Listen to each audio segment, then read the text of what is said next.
Olá, você. Sou o professor Carlos Alberto. Estamos em Aprendendo a Filosofar e hoje eu vou fazer, junto com vocês, a segunda parte da prova de História da UERJ.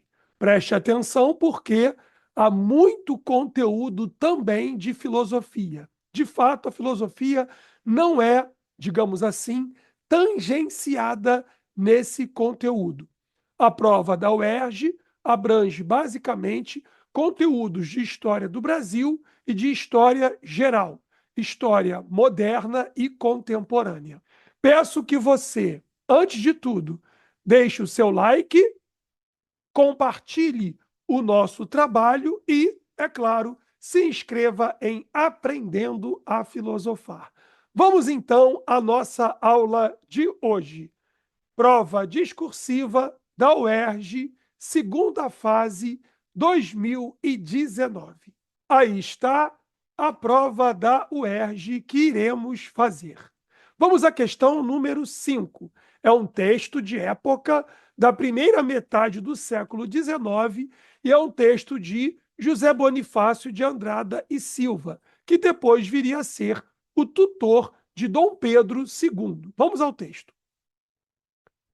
Tenho, pois, mostrado pela razão e pela experiência que, apesar de serem os índios bravos uma raça de homens inconsiderada, preguiçosa e em grande parte desagradecida e desumana para conosco, que reputam seus inimigos, são, contudo, capazes de civilização, logo que se adoptam meios próprios e que há constância e zelo verdadeiro na sua execução. Repare que é um português do século XIX, da primeira metade do século XIX. Bom, nas atuais circunstâncias do Brasil e da política europeia, a civilização dos índios bravos é objeto de sumo interesse e importância para nós. Com as novas aldeias que se forem formando, a agricultura de gêneros comestíveis e a criação dos gados devem aumentar e, pelo menos, equilibrar nas províncias a cultura e fabrico do açúcar. O texto é Apontamentos para a Civilização dos Índios Bravos, do Império do Brasil, de 1823, de José Bonifácio de Andrade e Silva, disponível em um texto digital do Brasil, aqui da prova da UERJ 2019. Esse é o primeiro texto. Vamos ao segundo texto. Capítulo 8º, dos índios. Hoje falaríamos dos povos originários ou dos indígenas. Artigo 231 da Constituição da República Federativa do Brasil de 1988. A Constituição que está em vigor. Vamos ao texto.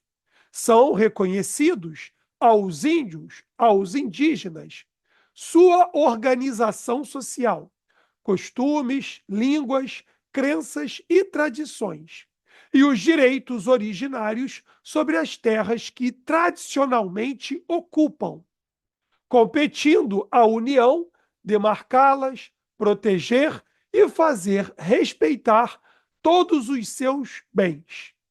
Inciso 1º.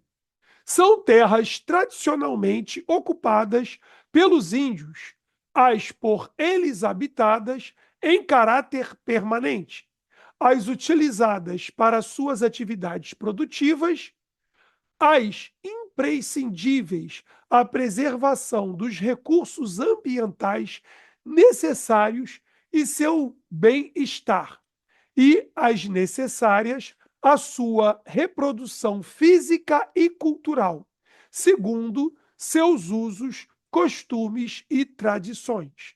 Segue o artigo 232. Os índios, suas comunidades e organizações são partes legítimas para ingressar em juízo em defesa de seus direitos e interesses, intervindo o Ministério Público em todos os atos do processo.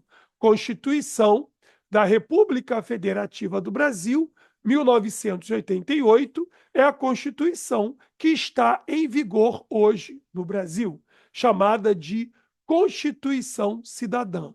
Visto esses dois textos, um de 1823, a Constituição, a primeira da história do Brasil, é de 1824, e depois a Constituição de 1988, que está em vigor hoje para nós. Vamos então agora ao texto que vai levar a nossa questão. Os documentos transcritos apresentam visões distintas e bem distintas sobre os indígenas e seus direitos. Os apontamentos expostos por José Bonifácio à Assembleia Geral Constituinte do Império do Brasil de 1823 não foram incorporados ao texto da Constituição outorgada imposta em 1824, que foi a Constituição do Império. Já os artigos do capítulo 8º da Constituição Brasileira de 1988 até hoje vigoram. Bem, vale considerar que a Constituição de 1988 garante os direitos cidadãos dos indígenas, mas hoje, por exemplo, as terras indígenas são questionadas pelo marco temporal, que foi aprovado pelo Congresso, infelizmente, e diz que as terras que a Constituição de 1988 demarcavam para os povos originários, se não foram ocupadas pelos indígenas naquela data, podem ser tomadas aos indígenas, o que é um atraso, o famigerado marco temporal. Uma pena que os nossos deputados e senadores aprovem isso nos idos de 2024. Mas vamos aqui à questão, só para a gente ver como ela é bastante atual. Bem, a partir da comparação entre os documentos, identifique duas características, uma de 1823 e outra de 1988, que evidenciam as formas de considerar os direitos dos indígenas no Brasil em cada momento histórico. Vamos lá, então. Ele pede que nós identifiquemos, não é para explicar, somente identificar. Bom, a Constituição de 1823, que não chegou a valer, vai valer em 1824, outorgada por Dom Pedro I, vai tratar aqui os povos originários como sendo povos bárbaros, como sendo povos brabos, como está aqui no próprio texto, ó, índios bravos. Ela não considera a cidadania dos povos originários. Podemos identificar isso. Também podemos dizer que ela propõe a aculturação dos povos originários pela conversão ao cristianismo. Ela diz que esses povos podem ser também trazidos para a civilização, desde que se faça isso com zelo verdadeiro na sua execução, trazendo os indígenas à civilização, ou seja, à cristianização. Isso é apontado aqui pelo texto de 1823. Já a Constituição de 1988, ela aponta e ela determina que o indígena ele é um cidadão brasileiro e também que ele pode, em seguida, votar. Ela também aponta uma luta, né? Ela aponta um combate ao preconceito contra os povos originários, também se poderia citar isso. Agora vamos aqui à segunda parte da questão.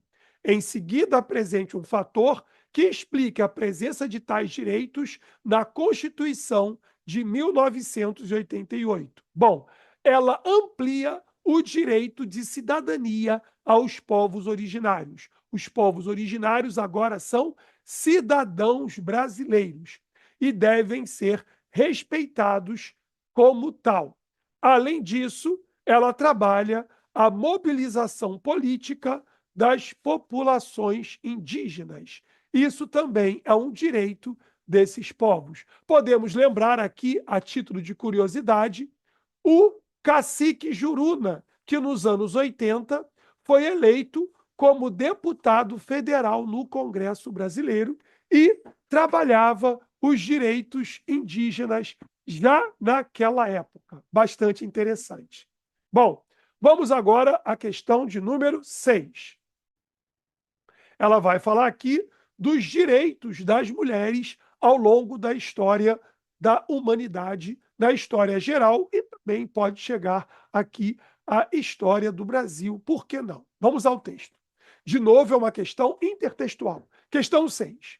Em fevereiro de 2018, a Biblioteca da Universidade de Cambridge, na Inglaterra, exibiu pela primeira vez uma seleção de pôsteres que ilustra a luta das mulheres pelo direito ao voto no início do século XX.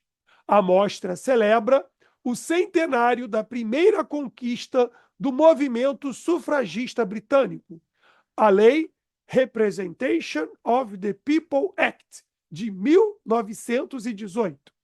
A norma garantiu que uma parcela das mulheres inglesas pudesse ir às urnas em eleições gerais. Até então, todas as mulheres eram proibidas de votar no Reino Unido. E é claro que no Brasil também. No Brasil, as mulheres só teriam direito ao voto a partir de um decreto de Getúlio Vargas de 1932 e depois, constitucionalmente, só em 1934. Aqui é o movimento sufragista das mulheres lutando pelos seus direitos de cidadania e pelo seu direito ao voto. Vamos seguir. Segundo texto, ONU Mulheres. A ONU Mulheres é a nova liderança global em prol das mulheres e meninas. A sua criação, em 2010, foi aplaudida no mundo todo e proporciona a oportunidade, gosto muito desse termo, histórica de um rápido progresso para as mulheres e as sociedades. A ONU Mulheres trabalha com as premissas fundamentais de que as mulheres e meninas ao redor do mundo têm o direito a uma vida livre de discriminação, violência e pobreza, e de que a igualdade de gênero é um requisito central para se alcançar o desenvolvimento. Texto adaptado. Vamos agora aos nossos comandos da questão. Nos textos, a questão é intertextual, são abordados aspectos da questão da desigualdade de direitos entre homens e mulheres, fundamental em variados movimentos sociais e políticos, em dois momentos diferentes. Início do século XX, século passado, e início do século XXI, o século em que vivemos. Vamos ao comando da questão. Apresente o argumento usado para a proibição do voto feminino no início do século XX. Vamos responder em partes. Apresente um argumento, só um, usado para a proibição do voto feminino no início do século XX. Bom, se dizia o seguinte: as mulheres, sendo ainda submissa aos homens, quer sejam seus pais ou seus esposos, não teriam autonomia para votar, ou seja, elas poderiam ser influenciadas em seu voto e, portanto, votariam em quem? Seu marido ou o seu pai, mandasse que elas votassem. Isso seria um argumento. Um outro argumento seria: sendo uma sociedade patriarcal, a mulher, então, também não teria autonomia para o voto. Sendo a mulher vivendo numa sociedade patriarcal, ela não teria autonomia intelectual para o seu voto. Somente para lembrar, no Brasil, até os anos 1930, uma mulher não poderia ter sua própria conta bancária. Por quê? Ela só poderia ter isso com autorização formal do seu cônjuge. Do contrário, ela não poderia ter autonomia e ter a sua própria conta. Que tristeza. Vamos aqui à segunda parte da questão, segundo comando da questão. Identifique ainda dois outros direitos em processo de reivindicação e reconhecimento que justifiquem a criação da ONU Mulheres. Podemos citar aqui, entre os dois, por exemplo, o direito de igualdade salarial para as mulheres, igualdade de gênero no que diz respeito ao salário. Ora, se a mulher exerce a mesma função do homem, então ela deve receber o mesmo salário do que o homem. Nós tivemos políticos que comandaram o Brasil no Executivo Federal recentemente, que dizia abertamente que, se fosse ele o empresário, o patrão, não pagaria o mesmo salário ou não acharia justo pagar o mesmo salário para homens e mulheres que exercessem a mesma função, o que é um absurdo. Bom, um outro item aqui que podemos citar é que as mulheres devem ter ampliação dos seus direitos enquanto licença maternidade. A ampliação da licença maternidade para as mulheres. E também a ideia da criminalização do assédio às mulheres e também da violência contra as mulheres. Aqui o texto pediu 2, eu apresentei 3 para vocês. Está de bom tamanho. Vamos agora à questão de número 7. As acusações mais constantes aos quadrinhos do Super-Homem, que eu vi como criança nos anos 1980, o famoso filme do Super-Homem, que vendeu demais, eu fui ao cinema ver esse filme, era uma referência em nossa formação durante, inclusive, ainda a Guerra Fria. Bom, vamos lá. As acusações mais constantes aos quadrinhos do Super-Homem são de que naturalizam a violência como melhor forma de resolver problemas. Isso está muito vivo entre nós. A prova da UERJ não se esconde em questões políticas, se posiciona claramente. Vamos lá. Inclusive os sociais. E, claro, de que há um autoritarismo intrínseco na ideia de ser preciso um homem forte para pôr ordem na sociedade. Alguém que, com a sua força, controle nossos problemas. Lembrem do Leviatã, de Thomas Hobbes.